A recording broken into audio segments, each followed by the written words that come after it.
Hello, my name is Janice, and today I'm going to offer a gentle chair yoga practice with no props except one prop being something for fascia work on the bottom of the foot as we begin today. So I'm going to use the dowel today, which is just the fancy stick. The other option would be the spiky round ball some people have, or your dryer ball, or a dog's toy, or just a tennis ball. Squash balls are really great if you have sensitive feet. Cork balls a little harder, lacrosse balls. So you can be creative with what you decide you'd like to use as a prop today. And I'm going to use the dowel.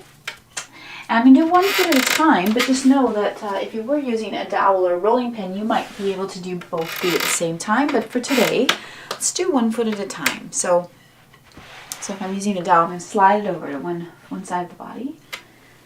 And I'm going to just place the foot on my, whatever I'm using for that little bit of feedback, that little bit of gentle compression into the tissues of the foot. So when we're talking about the connective tissue in the muscles in the body, compression you could also think of as gentle massage. The compression of joints is a little different, but compression of tissue is required for the fascia, connective tissue around your muscles and bones and joints, to stay movable, flexible, hydrated, and happy. So I've got my foot under the dowel, just using your comfort to guide you through this practice. So if anything comes up that causes the body to tense up, feel sharp pain, numbness, tingling, any sort of sensation that's not pleasant for you, I'm going to encourage you to leave it out at any time. So with the foot, this could be that you have sensitive feet and you want to just go really lightly through the foot, or if you have some neuropathy or some loss of sensation in the foot, again, you might want to be mindful of being really gentle with the foot. If you're recovering from an injury or something like plantar fasciitis, you might, again, have to adjust the amount of pressure you're using. Sometimes a frozen water bottle is really nice, especially if there's some inflammation in the foot, especially if it's a hot day, and you can do that as well. You might see that I'm wearing these toe spacers. They just help open up my toes. They're not required, but I find them very helpful for helping the feet spread out a little bit. So we're just going to see if you can take a moment to find a spot on the foot where you can place the dowel, which you could maybe explore a little bit of a deeper pressure. So if you choose to move into deeper pressure, I'm going to keep the hands on the thighs, take a big breath, sit up tall. I'm going to hinge at the hip, exhale forward, and then just noticing how that extra pressure creates a little more sensation in the tissues in the foot. I've got my hands on my thigh bones for support. I might just take a moment here, and then when I'm ready, as I come out, I'm going to keep a little more added pressure, if that feels right, to move all the way up and down the foot. And then I'll lastly take a moment to roll the outer foot. So working on the bottom of the foot, even 20 years ago, before connective tissue and fascia was sort of a big exciting new realm of understanding for Western medicine and also yoga therapists and all people who work with bodies, way before the fascia was sort of a concern or more of an interest, my teachers always had us start with the feet, arguing that we really start our awareness in the body from the feet up. But now that we have this idea of the connective tissue, it's even more important. And so we'll talk a little bit more about that today and employ it in our practice. So we're adding compression and movement to the connective tissue in the foot, which is going to help it stay movable, hydrated, and flexible. So when you're ready, you're going to come off of whatever you're using, and we'll do the other foot. So you can slide it over, just make gentle contact, and as you roll through the foot, I'm just going to talk a few more points about connective tissue in the body. So connective tissue is essentially everywhere. This fascia that you might have heard of, F-A-S-C-I-A, is how it's spelled. And we've known about it for years and years and years, but now we know it's much more important than initially understood in Western medicine. However, if you've studied any Chinese medicine, You know that the fascia, connective tissue, is where all the meridians in the body are. So if you've had acupressure or acupuncture, you've had people directly accessing your physical body through the fascial layers. And often if we've had an injury, the fascia has become very, very tight, protective, might limit our range of motion. Or if we've had a surgery, so if you've had a knee replacement or anything of the sort, when we're recovering, when fascia is recovering and gets really, really tight, it becomes scar tissue, which is why often, say after a knee replacement, they're encouraging people to move as soon as possible, which is to keep the range of motion for the knee, but also to maintain that movable, flexible connective tissue in the body. Okay, so finding a spot on your foot, my towel keeps rolling away from me. I'm going to find a spot in the arch of the foot. It's manageable and comfortable, knowing that fascia likes movement, likes to be gentle pressure, but if it goes to the point where the body is sensing tension and starts to constrict or contract, then we know we've gone too far. So with fascia, maybe gentle movement is key, and also with massage. So find that spot. Hands on the thighs. If you choose to go further, you could take a deep breath. Exhale, hinging at the hip crease as you come forward. Just noting what kind of sensations come up for you in the foot. Yeah, and you could even move it around a little bit here. And then we'll just kind of slowly start to come up, coming through the foot one last time. So there's many different types of practices for connective tissue. Fascia work like rolling is really very common now. Massage, gentle movement practices are really good for the connective tissue. Even just making sure you're hydrated, because the fascia really holds most of your body's water. Try the outer edge of the foot. That's it. Yeah. And then when you're ready, you can just release whatever you're using from your foot. And you can just put it aside for now. Okay. All right, so just taking a moment now, we're going to just talk a little bit about the awareness of the foot leading up through the body today. And so there's a couple interesting points in the connective tissue that we might want to discuss here.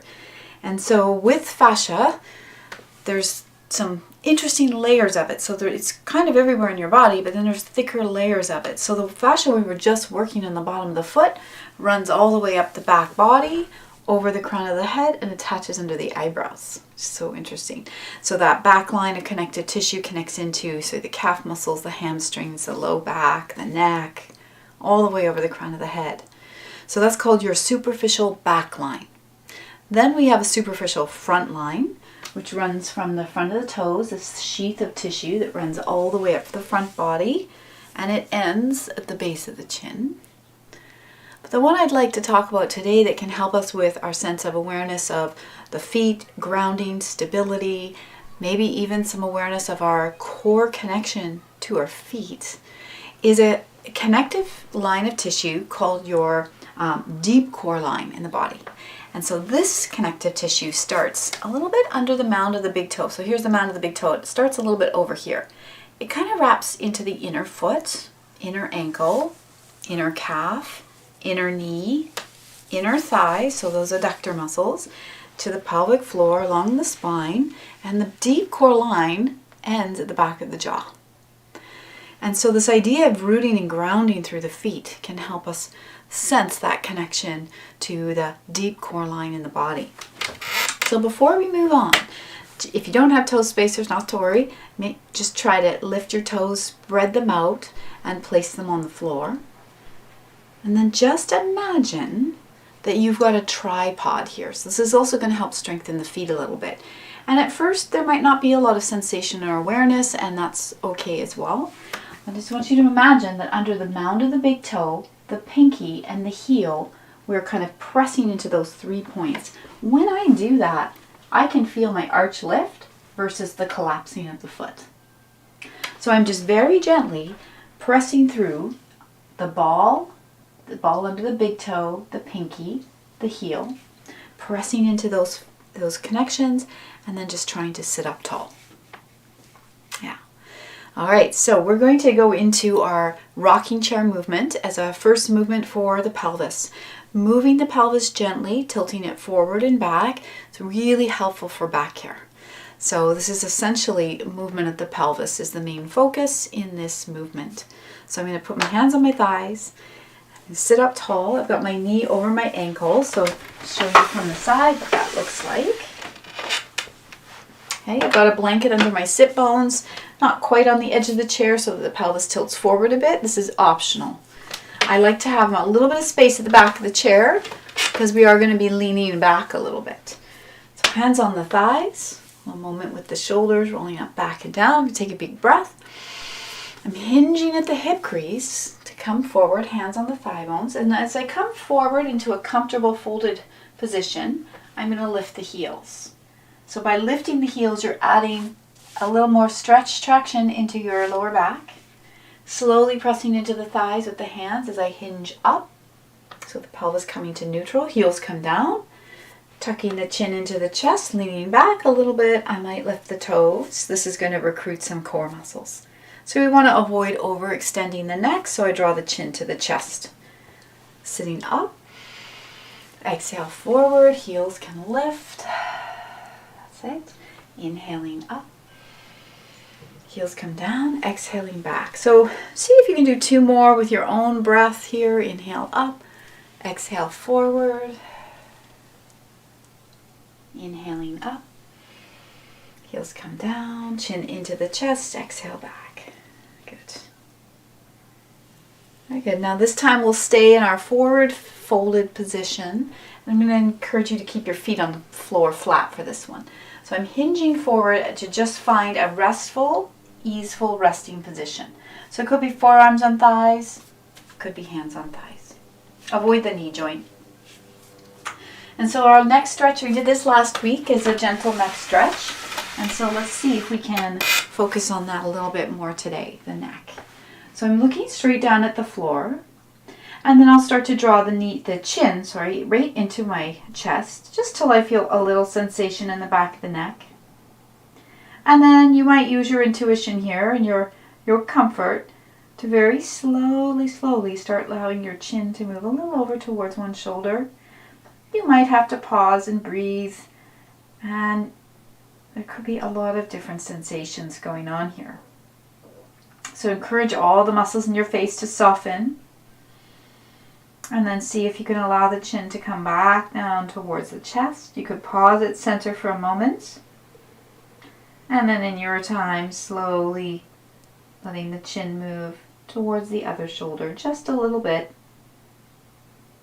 You can take a moment here and then pausing back at center. When you're ready to come out, hands on the thighs. Pressing gently down into the thighs to come out. We'll just take some shoulder movements here. So we're going to just start with some shoulder rolls up, back, down, and around. And at any time, if closing the eyes helps you sink into the awareness of the inner body, please feel free to do that. Up, back, down, and around.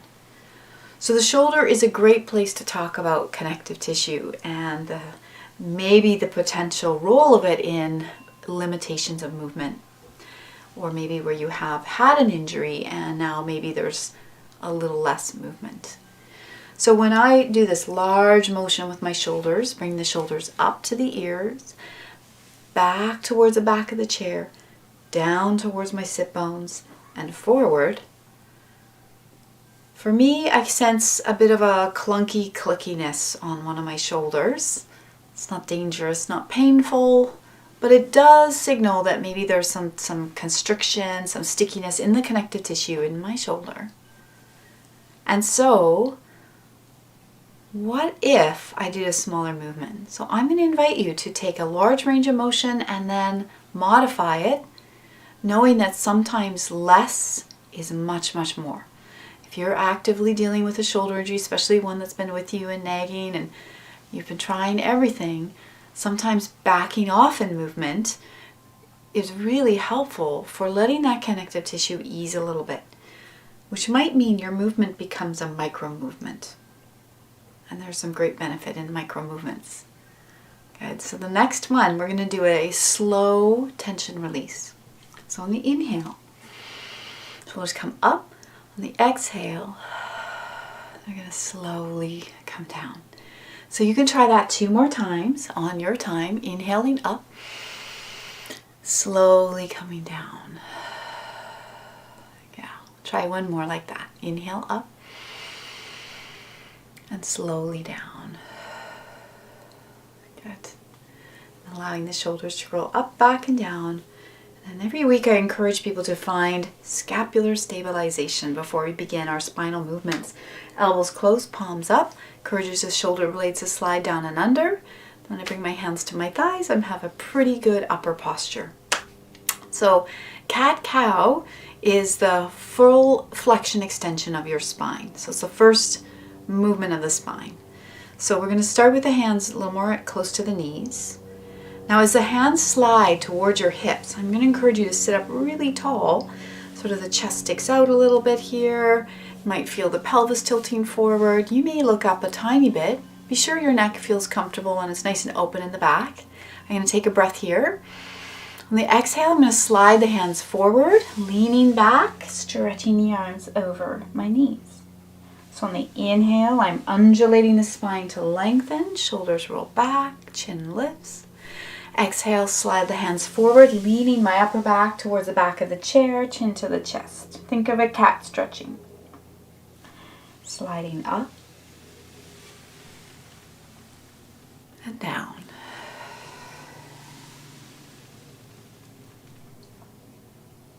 Try one more. Such an important movement. There's the pelvis tilting forward as we sit up in this extension. And then there's the pelvis moving in the opposite direction as we round forward. Good. Good. As you come up to center, a little shoulder roll. Elbows close, palms up, just again to remind you of where the shoulders want to be. We're going into our first movement for twisting.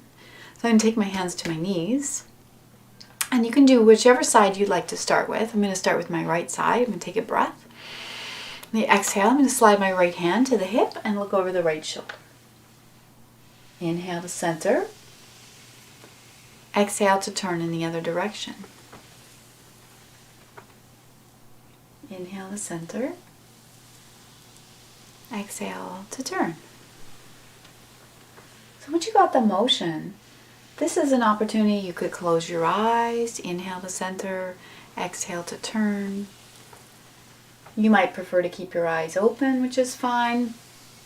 Just want you to start to sink your awareness a little more into the very subtle sensations, or maybe not so subtle, that are coming up for you. In the spine, in the shoulder, wherever. I'm going to do one more on either side. It's gentle opening twist. Last time, I'm going to gently come back to center and turn. That's it. Okay. So all these movements at the beginning are to encourage that little fluidity in the connective tissue in the body. And so that's why we're doing really gentle, easeful, range of motion kind of movements. We're not trying to force a twist or anything of the sort. So the next one is our side bend. I'm going to widen the feet for that. And let's just play with that motion of the foot for a moment. So the foot determines the knee and the hip. They all move together. So when my foot turns out, the knee turns out, the leg bone, the hip externally rotates a bit. So it's a great warm-up for the knee, for the hip, for the ankle. We could just try that a few times. And then eventually we're going to try to find that wide range, or that relatively wide range, maybe like you have a Y for legs here, just wide, a little wider than your normal stance. Readjusting yourself on your chair so you feel like you're not going to fall out of the chair. Sitting up tall. So we're going to be leaning over to the right side and take a big breath. Exhale, I'm going to lean on over and just see if it's okay to place your forearm on your thigh. And so you're sensing a stretch on this side of the body. If when you come over you feel like your opposite hip is starting to lift, that would be a signal that maybe you've gone a little too far. So I do want both sit bones to stay rooted on the chair as I lean over to that right side. Take my left arm out, palm down, and if your shoulder allows, we're going to follow the arm around and then back again. So I'm going to do that 3 times. Follow the arm and then back. Good. And you might choose to not add the arm. So maybe your shoulder is injured. Maybe, for some people, maybe just staying here. You can even put your elbow behind you or your hand behind you, palm facing out. Maybe this is enough for you. So just to know that you can add in or leave things out should they not suit you today. So when you're ready to come up, slowly up you come. A little shoulder roll. We'll do the other side when you're ready. Sitting up tall, big breath. Leaning over, so getting that side stretch this morning. Palm is facing down, maybe the arms slicing around, and then slicing back. Now, slicing around, just maybe noticing how the arm movement might shift the stretch for you. Maybe one last time. Just know you can take a break at any time. That's it. Very good. And then I'm going to bring a hand to my thigh, coming up. Very good. A little shoulder roll. I'm going to keep my feet wide. So the same position with the legs. And we're going to do a little stretch for your back. So this time I'm going to take both hands. I'm going to turn to face that right leg. Hands on the leg. And I'm going to slide my hands down and back up. And I'll do that 2 more times on the same leg. Go slow and encourage your head to stay in line with your shoulders and your neck, so we're not dropping the head down. That's it. Only go as far as your body allows. You might be going all the way down to the foot, kind of like pulling up your socks. Okay. Very good. And as you come back to center, a little shoulder roll. And then we'll do the other side. So you're going to take both hands, see if you can turn the torso to sort of face that left leg a little better. Hands on the thigh. And then just gently sliding down and up. That's it.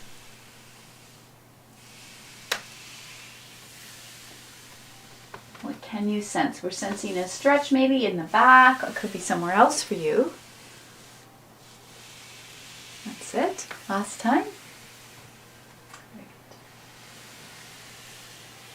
Okay. Wonderful. I'm going to walk my feet in to about hip width apart. And now we're going to go into a little movement for your lower leg. So at any time, if lacing the hands behind the leg and bringing the leg into the body is uncomfortable using your hands, sometimes if this doesn't work for you, strap up to show you, depending on the body. So today I am going to encourage us to lace our hands and bring the leg up. But for whatever reason, sometimes that doesn't work for people. Sometimes you could even double something up like a house-toed strap. If using a strap to bring the leg up is helpful for you, that's fine. I find that my hand is more comfortable than a strap, but it just depends on the person, what's going on for you today. So just know that that's an option. Okay, so I'm still sitting a bit at the edge of the chair, and I'm going to take my right heel and lift it. Hands are going to lace under the right thigh, like I made a sling for the back of my thigh. I'm going to lean back, bring the leg with me, and I'm really going to try to let my arms support the leg here. My hands are supporting the leg so my hip can relax here as much as possible. And I'm going to just take a moment to do a little circle with the ankle, a little flexing, pointing. That's it. We're going to do a little movement for the knee. So this little movement for the hip and the knee. You can try a little circle. And so we're going to be building on a series of these movements here for the hip, culminating in a hip stretch next week for the piriformis muscle. We're going to prime it up and give it a little bit of prepping time before we go into that deeper stretch next week. So then I'm going to bring the leg out to the side a little bit and in, a little bit to the side and in. And then the last thing I'm going to do is I'm going to take a big breath, curling in, nose towards the knee. They don't have to touch. And then as I sit up, I'm going to take the leg back to the floor. Shake out the hands, little puppy paws here, or shaking off the goo. Yeah, good. Another one that's nice for the hands is just to stretch them out. Take a big breath. And then just let them relax. Try that one more time. Stretch out the hands. And then let them relax. Good. Okay, let's do the second side. So the other leg, you're going to lift the heel. Hands are going to lace under the left leg, or whichever one you haven't done. You're going to lean back, bring the leg with you, and think about your arms, your biceps, holding up that leg for you if you can. Little circles with the ankle, little pointing and flexing. That's it. Okay, so let's add a little bit of movement for the knee or the hip. So you can do the out and in. There's three main motions that we can do here. Out and in with the hip, circle, one direction, circle the other direction. Good. Little out and in. All right, so let's do a little nose towards knee, sitting up tall, curling in. Good. Inhale up. And exhale, let the foot float to the floor. Okay, so we've warmed up the hip and we're really focusing on some stretches today for back care. So the first thing we did today, we're going to do it from standing a little later, was that we've done some movement for the pelvis, some rocking of the pelvis, tilting and tucking of the pelvis. Even in a minute movement, this will really encourage the connective tissue around your lower back to stay flexible and movable. And so the movement of the pelvis is number one for encouraging some back care. Then there's a really important muscle that often is sort of part of an issue in lower back discomfort, which is the hamstrings. So strangely, when this big back muscle in the body is really tight, can have a sense of pulling on the lumbar spine. We have already started to lengthen that back line of connective tissue using our dowel or your ball today. So you've done a little bit, and I just wanted to show you a no prop class, how we can stretch the hamstrings in the back body. So I'm sitting at the edge of the chair. I'm going to extend the right leg out along the floor. So today we're going to keep the foot on the floor. In a couple weeks time, I'm going to show you how to use props here a bit. But really, it's not required. So I'm sitting up tall. I'm going to take both hands to my left thigh bone. I'm avoiding the knee, but the thigh bone's strong. Now with that right leg extended, just notice if you point the toes, what that feels like. Now, if you're pointing the toe, we're lengthening the front line of connective tissue. So you're probably not going to feel much in the back of the body. But what happens if you can pull your toes towards you as if you were flexing your heel, now you're probably sensing a little more of a tugging or sensation in the back of the right leg. If it's comfortable for you, we come forward. We're hinging at the hip crease. I'm going to take a big breath. On the exhale, I'm going to hinge forward, keep pulling those right toes towards me. And then I'm going to take a breath or two. Yeah, maybe one more. Good. Coming up when you're ready, pressing into the thigh, slowly rising. Bring the leg in. That's it. And let's try the other side. So you extend your other leg out. Notice if you point the toe, what kind of sensations are present, and how does it feel different if you pull the toes back towards you. Likely you're going to feel some tugging or sensation in the back of the leg a little bit more, which is what we're after here. That's our intention with the stretch. Hands are on the other thigh now, sitting up tall. If you choose to go forward, hinge at the hip crease. Think of your heart coming forward. Keep pulling the toes towards you of that extended leg. Big breath. Maybe one more. Very good. Pressing into the thigh to come up. Okay, good. Little shoulder roll here. And And let's try shoulder shrug. Let's try one more like that. All right, so let's take a moment to address some stretches for the shoulders. Bring my elbows close, palms up. First, we're going to do some fascial movements for your shoulder. So from this position here, the first one, last week we explored a little activation of these muscles in the back body. Today we're going to just work on gentle range of motion in the joints. All right, so the elbows are close to the body, and I'm going to allow my hands to sort of gently float out and in. Only as far as they can go without my elbows moving away from the body, which means it's probably not going to be far. That's it. Okay, good. Now once your hands have come back to this first position, I'm going to just encourage you to bring your index and thumb together to touch gently. So this is just a mudra, which is a hand position.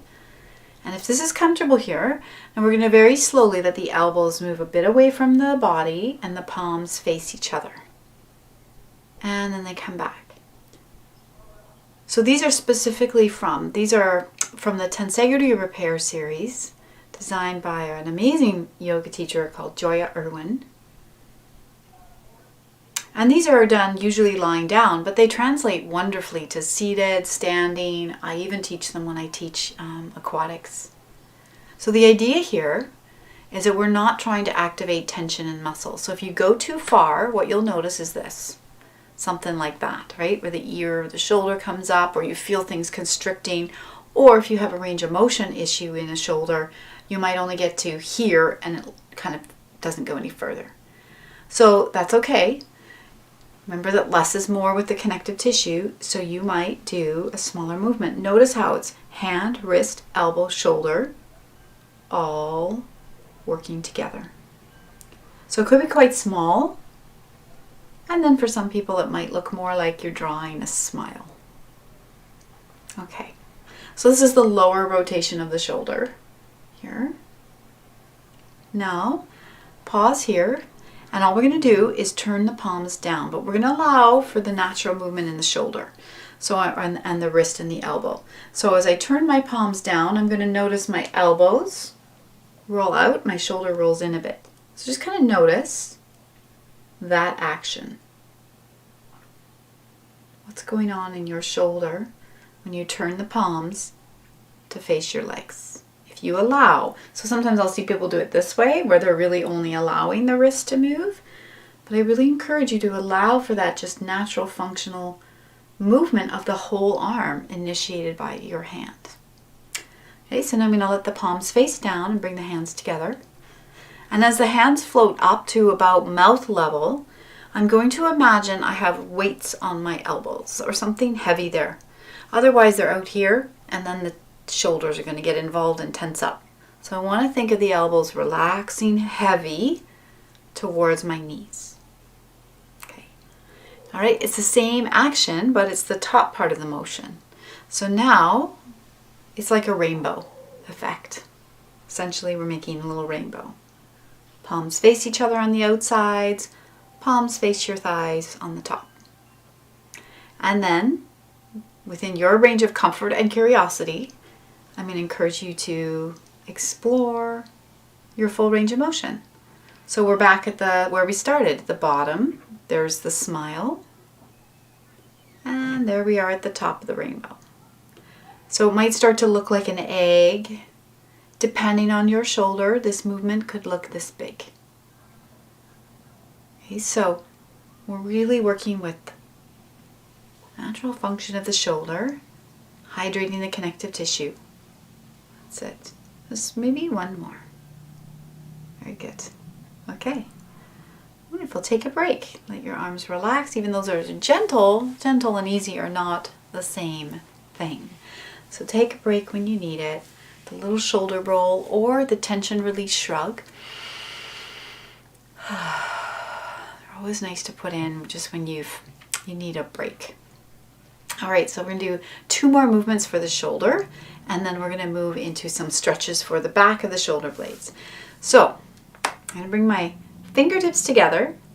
And I'm still going to encourage my elbows to kind of point to my knees. Otherwise, they do this, and then all of these muscles get involved. So I want you to imagine that your elbows are just quietly gathering towards each other. You're not forcing them, but they're just kind of downwards.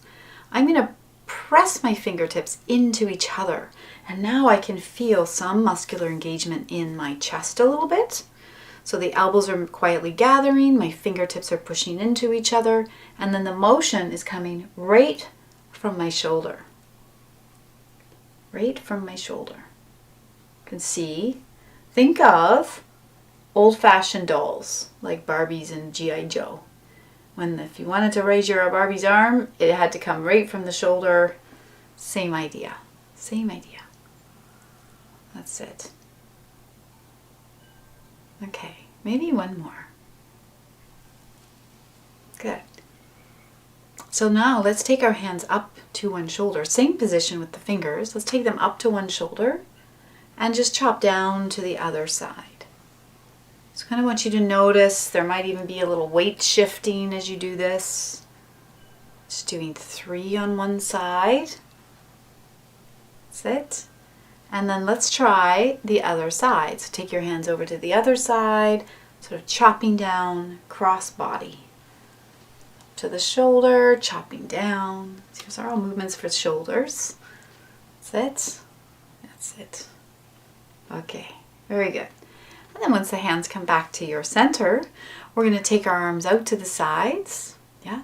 Take one arm. So let's take your left arm if you can. Left arm floating in front of you, as far across the body as it will go comfortably. The other arm is going to swoop underneath. Just going to hug it into the body. There you go. And then you can just do some wrist movements here if you like. So we're stretching all the muscles along the shoulder blade. That's it. Okay, so when you're ready, we'll do the other side. So I'm going to open the arms out to the sides, take my other arm, cross in front, all the way as far as it will go. Won't go far. Other arm comes in, gently pulling it a little closer, maybe to get a deeper stretch in those muscles. You can add the movement of the wrist here if you choose to. That's it. And then taking a moment when you're ready to come out. So when you're ready, I'm going to take that arm out. Good. Bring your arms down to just at my sides. We worked on this awareness last week of the internal rotation of the shoulder here, external rotation of the shoulder. Internal, external. So very simple cue if you notice you're slouching. Is to sit up tall, encourage your thumbs to roll back, and there you are. You've kind of sat up taller already. Very good. So once you bring your hands back to your thighs, more little shoulder roll up, back, and down. Good. So today I wanted to address some standing movements, a few more than last week. And for any of this practice, should you decide to leave it out or return to it or do half or take breaks if you need to, please feel free to do that. And so I'm going to bring my feet a little closer. So that's the first part of getting out of a chair. So knees over toes, or get your heels as close to the chair as you can get them without them floating up. Okay, so that's going to be determined by your knee flexion and your ankle and your heel. We do want, if we can, to have our heels be the leverage that gets us out of the chair, not the front of the foot. So I'm going to walk my feet back a little bit closer to the chair, and then if I start pressing just down into the heels, I can see that there's already this connection between my heels kind of trying to eject me from the chair. So just try that. There is an intimate connection between the heel and the sit bones and the tailbone. There it is. Okay. The missing ingredient though is that right now, because I'm sitting up, most of my body weight is still in my sit bones. So it would be a lot of effort for me to try to repel or get myself out of the chair here.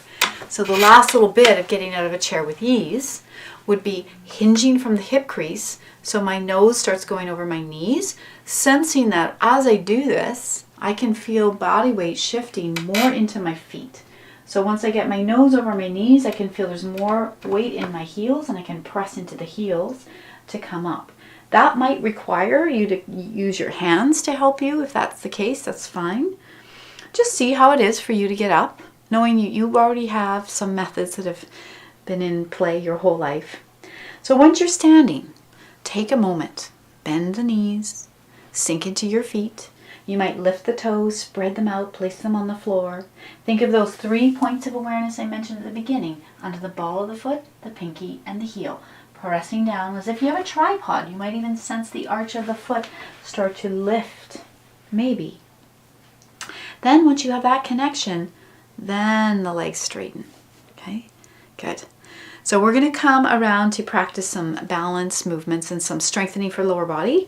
And so you can just take a moment to take a journey to the back of your chair. Or it might be, if you have a walker, that you have a walker in front of you and you have your chair behind you. You could be walking to the back of your sofa. So make sure though that you have something nearby to either sit on or hold on to if you find you're a little off balance. So I'm going to slowly take a mindful walk. Mindful walking, I'm just going to think about my heel. Always is the first thing to make contact with the floor. And I'm going to come around to the back of my chair. I'm going to move it so you can see what I'm doing. But for your practice, how you would maybe set yourself up, what I would suggest would be chair in front of you, just in case, so you have something to touch. Something like that, okay? All right, so I'm going to move it away for a moment. Sorry for time. Good. Okay. Okay, so the first thing I wanted to do was talk about our balance and weight shifting activities. So we're going to practice weight shifting, weight transferring. Those are two different elements of balance that we can use. So I'm going to start with my feet about hip width apart. I'm going to bend the knees, sink into the feet. As I straighten the legs, coming up with nice strong legs. Yeah, good. All right, so weight shifting. Even at hip width apart, we can practice this. We're going to do baby tree pose. Sometimes it's called the kickstand. And we'll do it in variations. So again, you could have your chair in front of you or to the side. Make sure that there is something there for you. I can't stress that enough. All right. So the first thing I'm going to get you to do, from just having your feet at hip width apart. Sometimes people's feet, they think their hips are, it depends. Sometimes I feel like people's feet are a little too close together. This is not going to be very stable, or they're a little too wide for this. So just experiment something about hip width. All right. So the first part of this, we're just going to see if you can shift your weight to one foot and to the other foot. So weight shifting, every time you shift your body weight, you shift your center of gravity. So this might be where you start today. Just playing with that idea of shifting all your body weight over to one leg, back to center, shifting your body weight over to the other leg, back to center. All right, now you could stay with that movement. If you'd like to add on to this movement, we're going to shift the body weight. I'm going to do the right side first. I'm going to shift my body weight to my right leg. Then I'm going to lift my left heel. First thing I'm going to do is turn my left knee out. This means my leg bone and the hip are going to externally rotate. And I'm going to keep my toes kind of on the floor, but maybe the sole of the foot on the inner ankle. I'm going to root down through the standing leg. If you choose, you can bring the hands to the heart center. It might be one hand at the heart center and one hand on the chair, maybe. And then the third option would be to extend the arms and relax the shoulders. So avoiding that shoulder lift, try to relax them. Yeah. And so this would be what we call a kickstand or baby tree. And the only difference between this and regular tree is that the foot would be fully off the ground. But we're going to start here today. And then the hands come to the heart. And then the foot comes to the floor. And I'm going to shift my weight now onto the left foot. Lift the right heel. Externally rotate the left thigh or the right thigh and the foot. Bring it to the inside so it kind of feels like a kickstand, propping you up. Rooting down through your standing left heel. Hands come to the heart center. They could stay here or they could extend. And then see if you can take a breath. Very good. Yes. Okay. That's it. Good. So when you're ready, we'll take a moment to shift back to center. And now let's try to find Tadasana and work with shifting your body weight front and back. So I'm going to bring my feet to hip width, bend the knees, sink into my feet. Once I feel stable, I'm going to press into the heels as I straighten the legs, maybe activating the quadricep muscle sort of above your knee a little bit. Hands to the heart center, think of the crown of the head lengthening as if there was a string attaching you to the ceiling. So you might find a place in front of you to have a soft gaze, a soft focus. I want you to imagine that the string that's on the crown of your head is pulling you gently forward so that your body weight is a little bit on the front of the foot. And then come back to your center and see if you can slowly, it's micro movements here, slowly shift your weight a little onto your heels. If at any time you feel unbalanced, you can bend your knees to come back into your body, especially when you're leaning back. If you feel like you're going backwards, you go ahead and bend your knees and you'll sink right back to your feet. Okay, very good. So we're going to add in a little bit of a side stretch with length now and adding some balance. So now the feet are wider, a little bit wider. Take your surfer stance. So that little baby bend in the knee. Now we're going to weight shift. Let's weight shift to your left leg. And for some people, the right leg might lift. I want you to imagine Mary Poppins with your umbrella. And you might decide to leave the hands out. So your hands could be on the chair, shifting, lifting. Or you might be a little more inspired to extend. I always fantasize about a flying umbrella. Just fly over the traffic. Okay, so the foot doesn't have to, the leg doesn't have to lift off the ground. It could be that you're just lifting the heel and keeping the toe on the ground. Okay, that's it. And I'm going to do one last time on the other side. Reaching and lifting. Whee, very good. Okay. All right, good. Shake out the feet. All right, shake out the body a little bit. All right, so 2 more balance exercises that I wanted to share with you here. So the next one is creating some strength in the back of the leg. Arches of the feet, back of the leg, calf muscle. And so this one is slowly, as the body weight shifts forward, I'm going to let my heels lift and down. Whatever range of motion that is for you. Okay. Good. And if it's appropriate for you, you can start to allow the arms to float forward as the heels lift. And if that's too much today, keep your arms at your side or keep them on the chair. Or one arm on the chair and maybe one arm starts to lift. Good. That's it. Maybe one more. Good. Okay. Wonderful. We're going to add on to that one next week. Good. So the next movement for balance, I wanted to talk a little bit more about weight shifting. So far we've done a couple different weight shifts. We did a weight shift to one leg and a little baby tree. We did a dynamic weight shift with a leg lift, shifting body weight side to side. So let's work with shifting front and back. So feet hip width apart, just taking your right foot forward as if you were going to take a step. Just like that. Okay. And then bend your knees a little so you sink into your feet. All right. You might have to adjust your chair to have some room here or step back a bit. So I'm just going to encourage you to shift your body weight onto the front leg. Your back heel might lift. And then slowly go through center, shift your weight onto the back leg. Your toes and the front might lift. And maybe they don't. Maybe it's a smaller movement for you. Just shifting front to back. Okay. Good. Very good. All right. So now we're going to shift onto the front foot and we're going to see if we can add the flamingo balance. So a little standing leg balance. So I'm going to shift my weight onto the right leg, the one on the front. And then I'm just going to lift my left foot. Think of a pink flamingo. The added option here, maybe hands on the chair, would be seeing if you can do that little heel raise while you're here, which is challenging.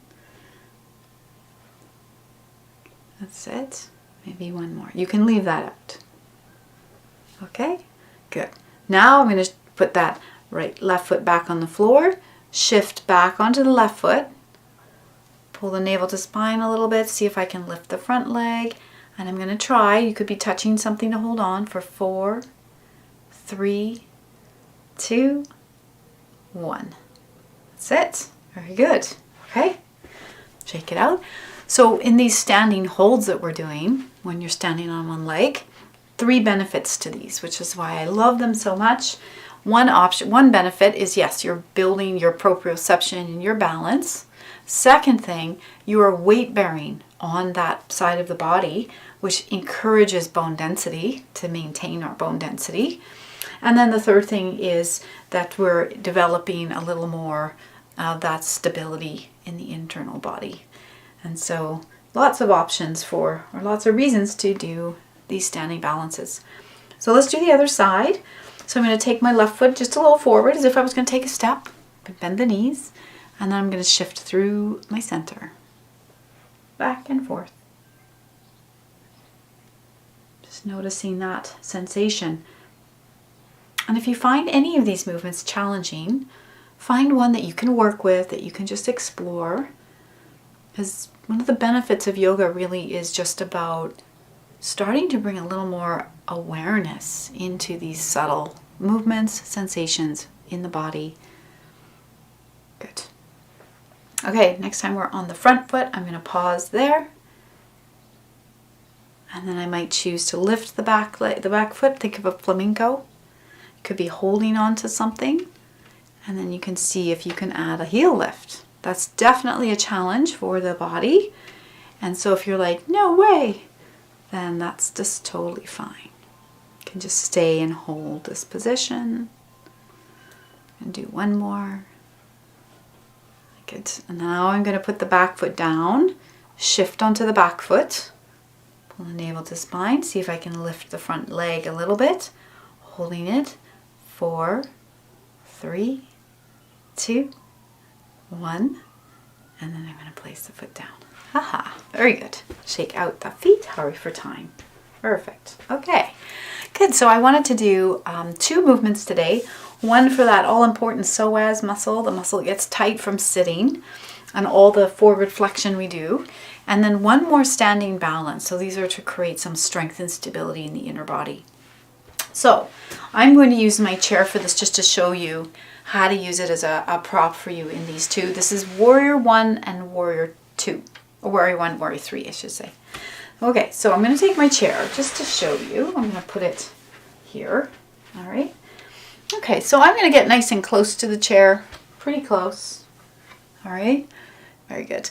And I'm going to step my, I'm going to step my right leg back. So I'm going to find a position that's comfortable in a wide angle for myself. Not too wide. So Warrior 1, sometimes you see it as quite a big lunge. We're going to start small today. Sometimes people kind of pass over the benefits when we do a larger motion, and it can be harder on the back. So again, my feet are starting together, stepping one foot back a little bit. I'm going to try to think of my leg bones sort of sinking right into the sockets and my hips pointing to the chair. Okay? So adjusting the foot, just know that that back leg, the back right foot, if I turn the foot out, my leg and my hip move with me, right? So everybody's going to be different because we're all slightly differently created in our joints. But ideally you want your hips pointing towards that back of the chair, and that back foot will have to move accordingly. All right, so then the next thing we're going to do is think about the tailbone sort of tucking down towards the floor.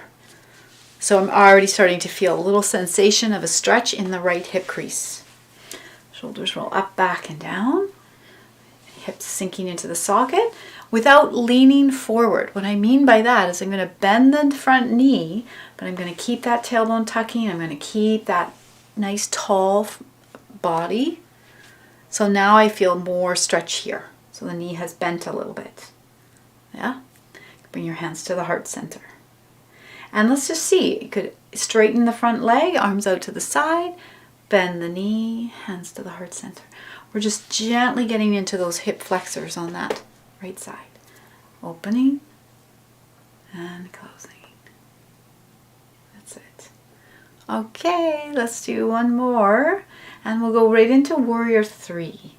So from this position here, I'm going to take my hands to the chair. I might have to lean forward. I'm going to lift my back right heel, bending the left leg, pull the navel to spine. I'm going to start shifting my weight until I'm standing just on my left leg. Your right toes might be on the ground. You might stay here. If you're going to go further, this is about bending from the hip crease. I'm hinging at my hip, hinging, hinging, hinging. You don't have to go this far. I'm trying to keep my hips pointing towards the chair so that sometimes they want to roll out. We want to discourage that. So your back leg might float up off the floor and you might be stretching. Sometimes people hold the chair like so.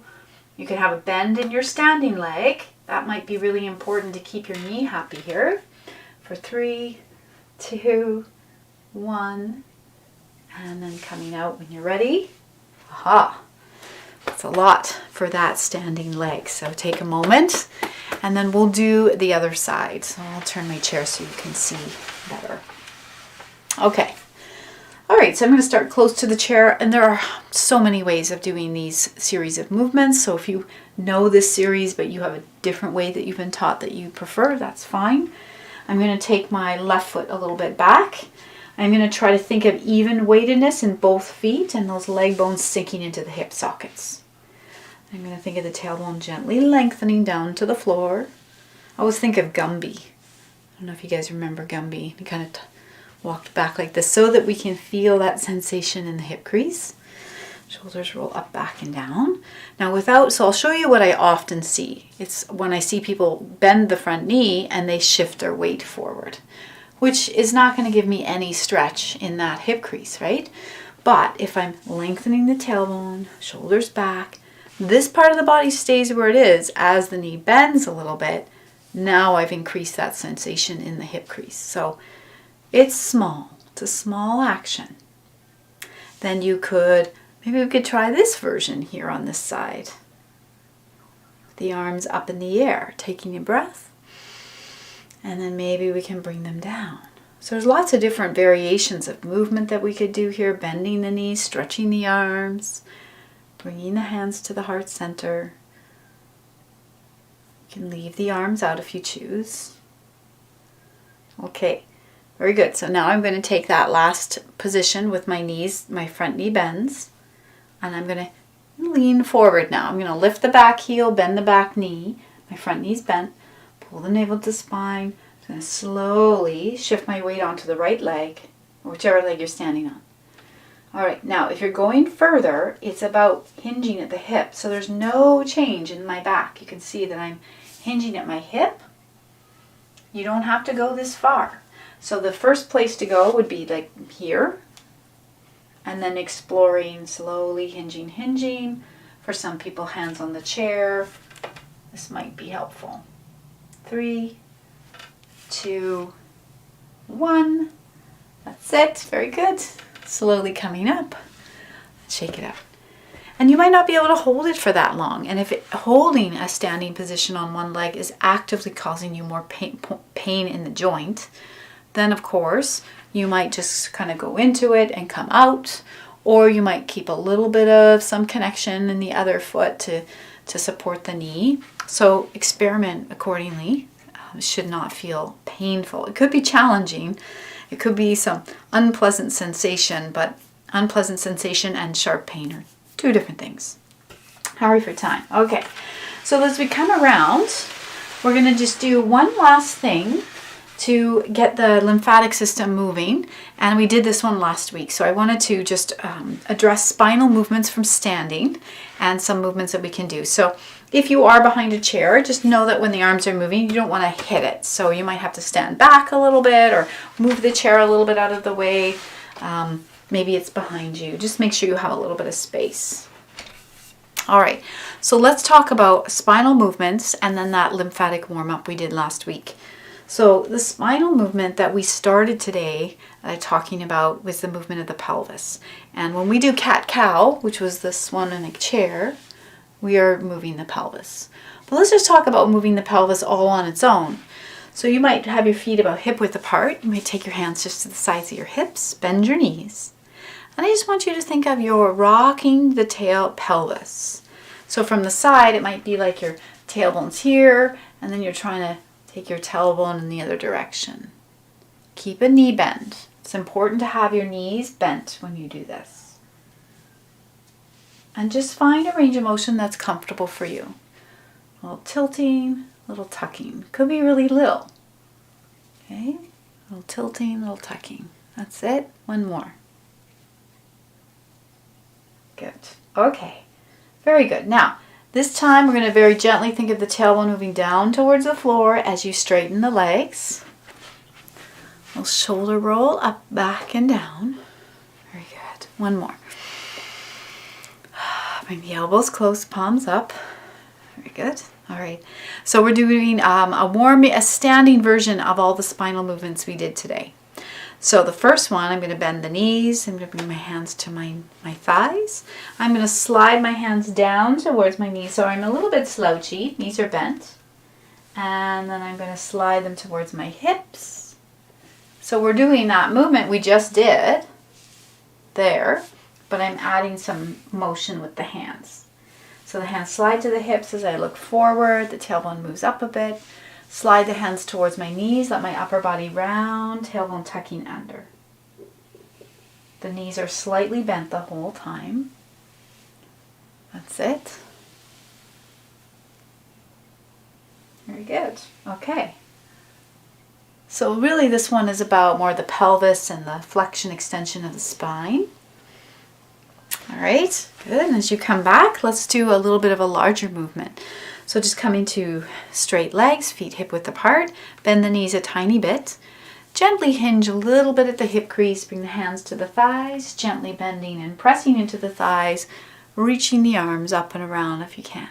Let's try that 2 more times. Hinging, pressing, reaching. Let's try 1 more.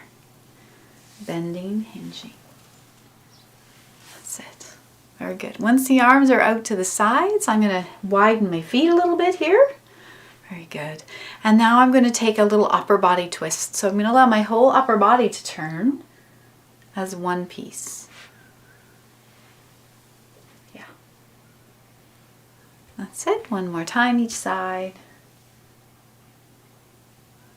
Very good. Okay, and then once the arms come down, I'm going to keep my feet wider. Little shoulder roll up, back, and down. So the first option, if your shoulder does not want to, your arm doesn't want to go overhead, would just be to gently slide one hand a little down. Think of lengthening through both feet, lengthening through the spine. So when we side bend, I want you to think length, up, up, up, tiny bit over, rooted in both feet, versus this. Okay, so side bends, really small. Think length first with a tiny little bit of a bend. So my teacher would say a big letter C, not a small letter C. So you're lengthening up and a little bit over, lengthening up and a little bit over. And then you could add the arm if it helps, if you choose. And I'm going to do 1 more to the other side, reaching up and over. Yeah.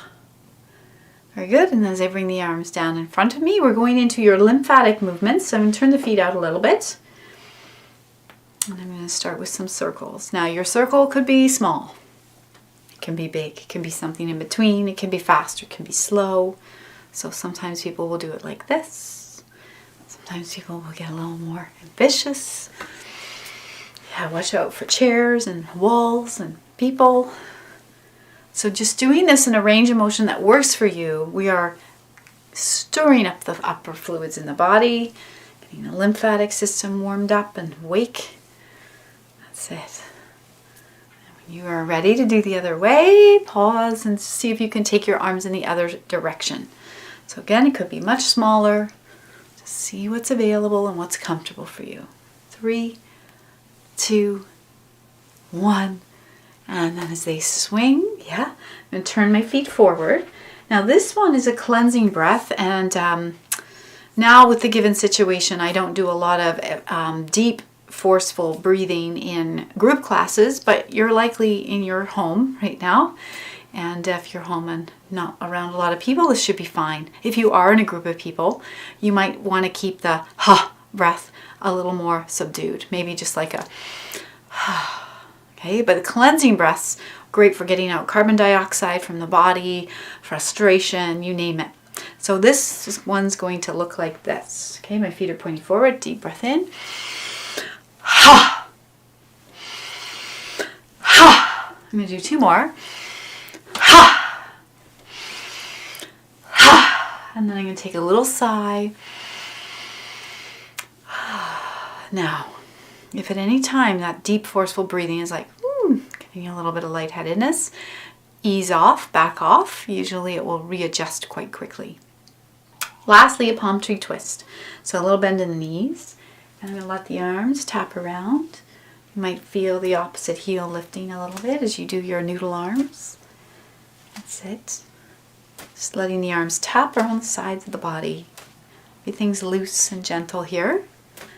And then as you pause back at center, if it's appropriate for you to close your eyes, it feels comfortable, as you come to a still point, I'll encourage you to close your eyes. If this causes you dizziness or discomfort, keeping the eyes just softly open might be your best choice. But sometimes if I close my eyes, all of a sudden I have an immediate, deeper awareness of the internal sensations, especially from that movement we just did, which might feel like a little tingly fuzziness in the body. So when you're ready, if your eyes are closed, you can open them. Very good. And then taking a moment, how is our time? Perfect. We have just enough time to come down to seated. So mindfully walking around to the front of your chair. If you'd like to do a little practice on the way back to your chair, instead of just walking mindfully with the heel first, you could try walking just on the heels. So your School of Silly walk today, you'll be walking on your heels if you can. Sometimes if someone has some balance issues, I'll even get them to do it while they hold on to the chair so that you have something to hold on to as you get around to the front of your chair. Once you are back in the front of your seat here, make sure your seat is ready for you. Make sure you're close enough. Make sure the chair is there. Bend the knees, hinging at the hip crease, sticking the bum way back over the chair, slowly coming to the seat. All right, so let's finish with a little tapping. And this is another way to work with the connective tissue. So tapping is really helpful. And then we'll sit back in the chair and just do a very short, little bit of a meditation, just a short one. So taking your palms and just see what you can connect to that feels manageable. Could be the back of the calf muscle. Avoid knee joints or bony bits, but the fleshy bits, you could get a little more assertive. Then what's comfortable for you. Okay, sit. You might come up to the sides of the waist or the rib cage, maybe even the chest here, like a woodpecker, just tapping along where the thymus gland is. Maybe down onto the shoulder and under the arm. Just taking that moment with the other nice one to do, depending. I always say depending because it just depends on the person. As I take one finger, closing my eyes, tapping gently on the forehead. Just encouraging all the muscles of the face to soften. On the jaw to relax and unhinge a little bit. And then lastly, we'll go back to the thighs. A little assertive here. And then slow it down.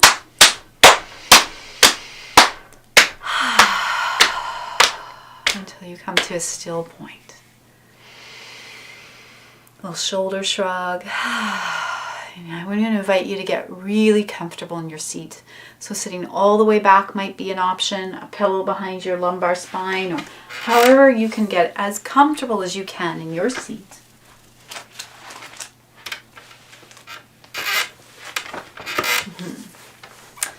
And then you might take a nice position for the hand. You might take your left hand, palm up, right hand in top, thumbs touch, hands rest in your lap. It might be a nice option. You can do anything else you choose. So as you sit back in the chair, if your eyes closed is comfortable, you could do so. If you prefer to keep them open, you could just keep them softly gazing down towards the floor. I'm Just going to encourage you for this moment to relax all the muscles of your face. Just let them be soft and slack. Encourage a little space between your back teeth so your jaw can relax and start to unwind. Noticing your head floating lightly on your neck and your arms floating loosely on your shoulder, off your shoulders. Taking a moment to notice the environment that you are in right now. Maybe starting with the temperature of the room on your skin.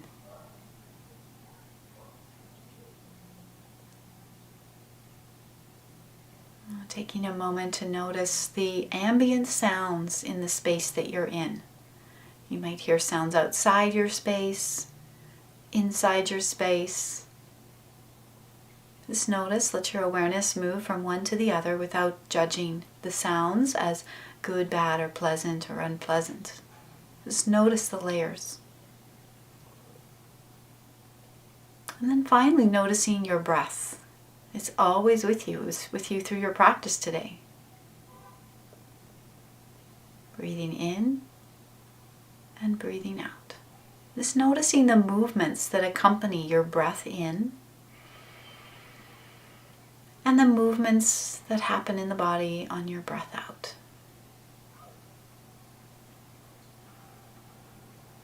So all of these are points of awareness to bring you back if you notice your mind has wandered away, which it very well may do.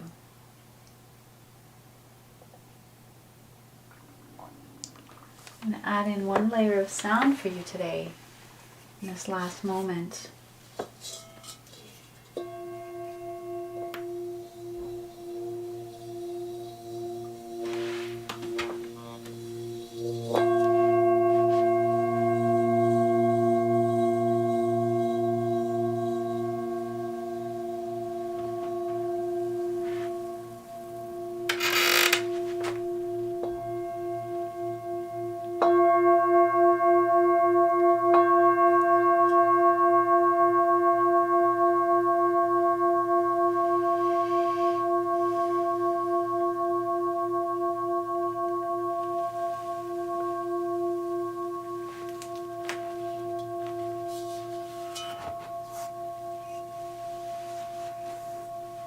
In this final minute or so, you may even just take the hands over the heart center.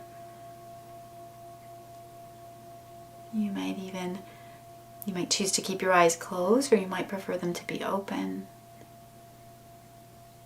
And I just wanted to share with you a poem, and it sort of goes into a theme that I talk a lot about in yoga, which is that there is no destination. We're not trying to get anywhere. Even in our physical body, we're just trying to be present and find some relative enjoyment in our movement if we can, or some ease. So I wanted to share with you a poem by one of my favorite poets. Her name is Danna Faulds. I will put that in the comments below if you're curious. And this is one of her poems, and it's called Celebrate the Journey. So I'm just going to invite you to take a position of comfort here for this last little poem. Who knows why life unfolds the way it does? Why we choose one path or another, share the way for a while or a day, and then say goodbye. There is no predictability here, and less control than we might wish. But there is the quiet urging of the heart, and the knowing in the soul, and the wisdom beneath the mind if we turn and breathe inside. When the tide of change rolls in, we can resist or be at peace, struggle or release. The stuff of life may not be ours to understand.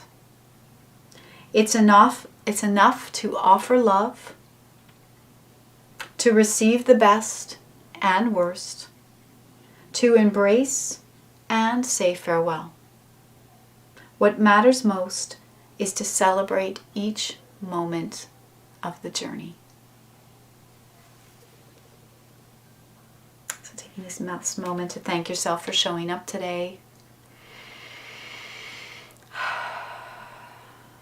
I thank you so much for your practice. I hope you will come back next week. We're going to add on a little bit of some deeper hip stretches next week, and we will come back to using some stretchy bands next week as well if you have them. So thank you so much for your practice today. Wish you a wonderful week and a wonderful day. Namaste.